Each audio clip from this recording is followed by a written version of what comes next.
Alright, my name is Amado. I'm a senior. I'm a human development, human services major, and an art and art history major as well. So my piece is a indirect self-portrait.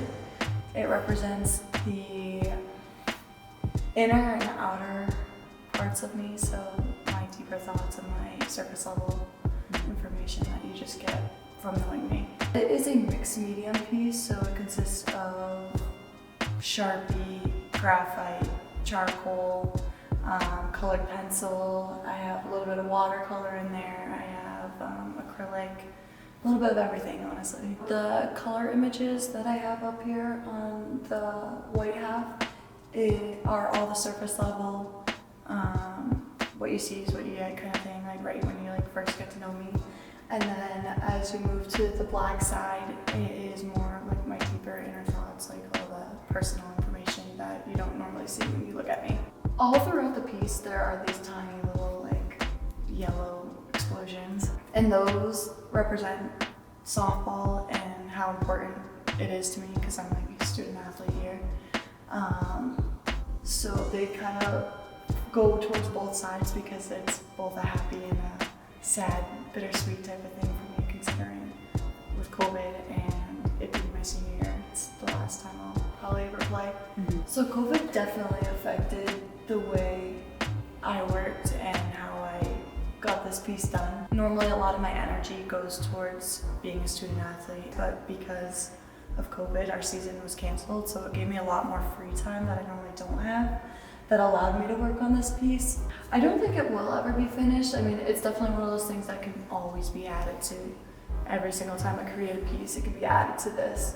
So I think that it's one of those things that it'll just always be reinvented and reconfigured.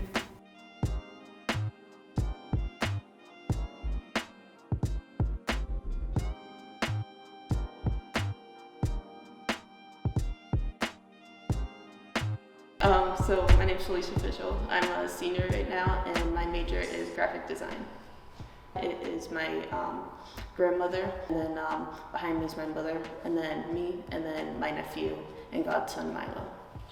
What it represents is just the way that I kind of vent and the way that I'm able to express myself when I'm not able to actually talk about it. I've never done portraits before, so I thought that this was a good opportunity to kind of branch out.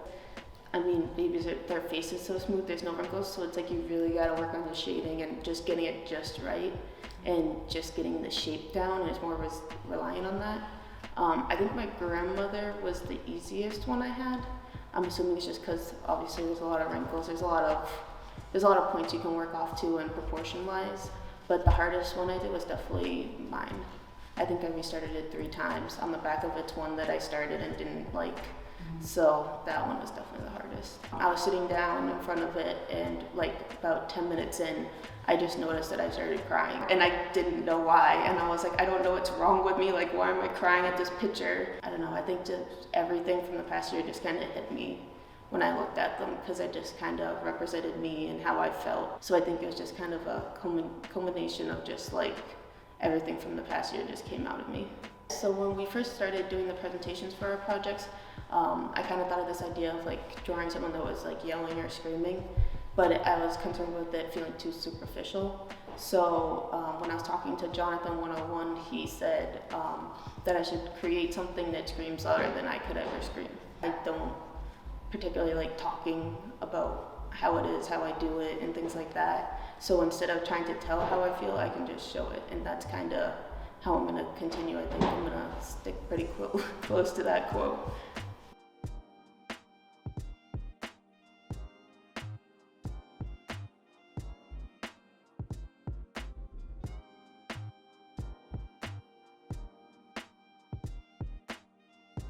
My name is Jarrett and Getty. I am a senior student who has a major in graphic design and a minor in film studies. The mediums I used, I created my comics digitally within Procreate, and then I used Adobe Illustrator to add some minor touch-ups like text. My piece, to me, represents trying to create some sort of fun feeling within the pandemic. You know, everyone's just stressing out lately with everything, and I wanted to just bring some sort of joy and create some sort of joy. I was watching comedy shows and skits on either YouTube or Hulu, and that kind of humor is my brand, such as Nathan For You or Scott the Walls on YouTube, and that kind of dry wit humor is kind of bled into my comics and my work.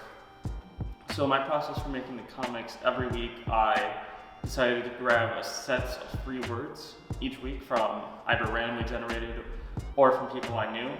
I compiled all those together, and what I did was start putting them together and just working on creating ideas from there. So for example, I had like a ham, submarine, and then fan, and then what I did was created just a gag comic about that. The whole thing with this piece was that even if some are considered failures, the fact that I created something each week was the important thing to make people laugh.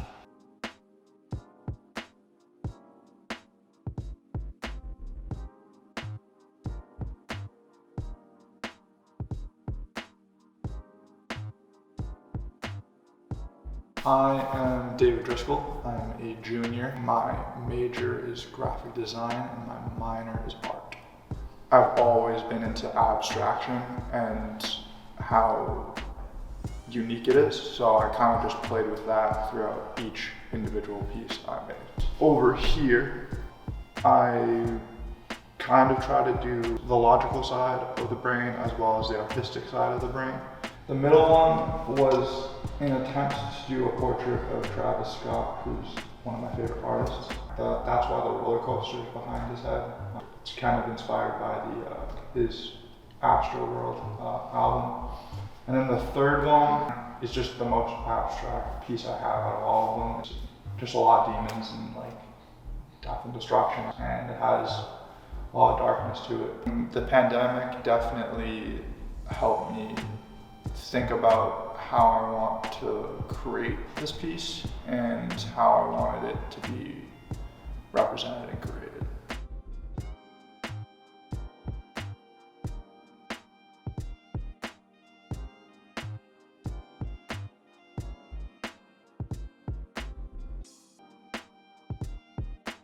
My name's Bella Collins. I'm currently a sophomore at Merrimack, and I am a graphic design major. The material list was like pretty simple for the dress. It's like tan cotton cloth for the base of the dress, the lining, just like, the actual dress itself. Over it is like a tan tulle, which is like just giving it like the shine, and then the underskirt is another shade of tulle, like a red tulle, and then the embroidery is all like different colors of embroidery flossed. Jonathan like reached out to one of his like artist friends and like was able to bring her in so she could like see what my work was, because she was used to working with textiles, whereas he isn't, so he couldn't like give too much like critique the deeper I got into it. Something she said as a suggestion was like maybe incorporating dyes to like just make it feel a bit more alive. I wanted to try my hand at actually making something that I could wear. That was really one of the main goals for this project, as well as combining topics that I'm really passionate about. At the time of making this, I was really interested in embroidering, and it was something new to me, but I really enjoyed doing it. As well as anatomy, I've always been interested in learning about the human body and just generally kind of admiring it. This piece really just represents a contradiction. I mean, the piece itself, it's a piece of clothing, you wear it, but it's your insides on the outside. So I think that's kind of the base level contradiction. That's where it kind of stems from. I just wanted it to be beautiful in a kind of unnatural way. When I was trying to think of what I wanted to do for this kind of body of work, I could have done a drawing thing, because I'm good at drawing and I like drawing, and I definitely could have made something that I liked. I just for a class like this that was so new and so different, something that I've never really kind of participated in before now. I wanted to try something new and just kind of step out of my comfort zone in a way, and that's kind of what embroidery was for me. And embroidery itself, it's you kind of really need to be present while you're doing it, because you mess up a stitch and you get all tangled up, and then you have to take out like a dozen or so stitches that you just did, and it's like, oh, it's annoying and it's like a waste of time. So you just kind of gotta like be in the moment and kind of be aware of what you're doing, which I really liked. And I think that's one of the reasons why this project was so enjoyable for me.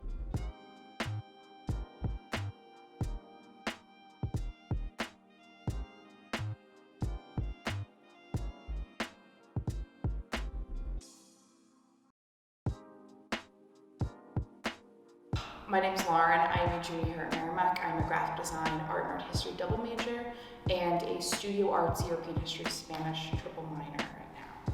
The main message of the piece is of the title. Blind patriotism is the death of patriotism itself. Throughout the piece, I have over 120 politicians, like congressmen, congresswomen, etc., that have broken the law. In the blue area, I have people who are blindly supporting America. You have a lot of people disregarding US flag code and wearing the flag as a bathing suit, as a cape, driving it on the ground over here. You have a Budweiser outfit with the flag. It was all graphic art on Photoshop or InDesign.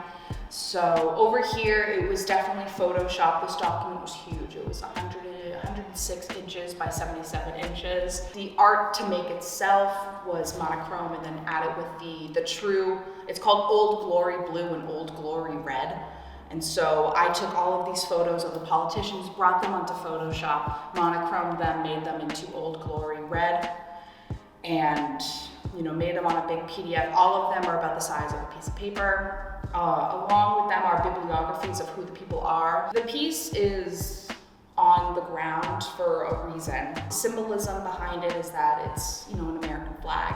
And a lot of people are like, oh, don't step on my flag, don't tread on me, etc., etc. The flag is not the USA. I think putting it on the ground was the element of oomph that I think this needed. I left the negative area as well as laminated the pieces just so people can walk across it, walk on it, kind of get up close and personal. I wanted people to be kneeling. Yeah, stepping on it is kind of just a way for people to explore that sort of element.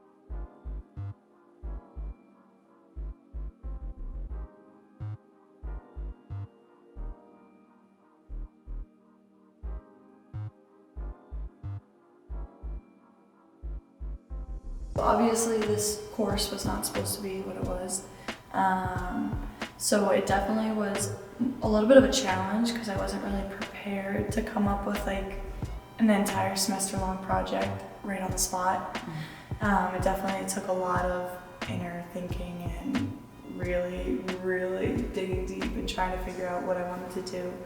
And getting our own space and our own studio was definitely something that I really enjoyed. I personally like to draw in a quiet space, so I'm not around all my roommates or anybody else because that tends to distract me a lot. So getting my own space to just like sit down and do my work kind of helped a lot and made me really bang out the work. Being able to have a space to work in was definitely important.